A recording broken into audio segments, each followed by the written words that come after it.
And Assembly Speaker Fabian Nunez are trying to bring health care to everyone in California. But Notarangelo tells us that most Californians say it's a plan they don't want. California voters will likely write the final prescription for statewide health care reform with a vote in November. But we're already weighing in with a number of polls. The latest from the Foundation for Taxpayer and Consumer Rights says only 16% of California voters support the package that requires nearly everyone in the state have health insurance once they're told they might end up paying more for coverage. We know that Californians want health insurance. They want good health insurance. But what they don't want is to have to buy something that the insurers can set the price and decide what's contained in the benefits package. It's too expensive already. I thought the idea was if everybody were in the pool, it would be cheaper for everyone. John Grubb with the Bay Area Council says the FTCR's polling doesn't seem credible. The current situation as it is bad for everybody. It's bad for the employer and it's bad for you because it's getting more expensive every year.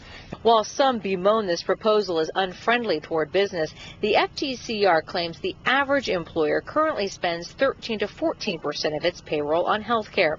The proposal allows that to drop to 6.5%, meaning any difference will be made up by the employee with an increase in premiums or deductibles. Not necessarily, says Grubb.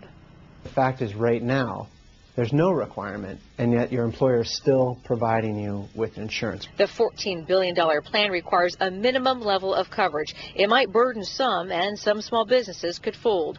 But Demetria Vong says she'll happily pay more. I have a roof over my head, and I have a good job, so I think that's something that we owe society. The governor's office directed CBS 5 to a poll conducted by the Commonwealth Fund. The nationwide survey shows the theory of mandatory health care has support. 68% believe everyone should be required to have health insurance. 81% believe employers should be asked to help pay for it. 66% believe the cost should be shared. What has yet to be determined is the impact this plan will have on our ailing state budget, and we hope to know that in the coming weeks. And then probably somebody else will conduct a poll to see how the patient is faring. In Pleasant Hill, Notarangelo, CBS 5.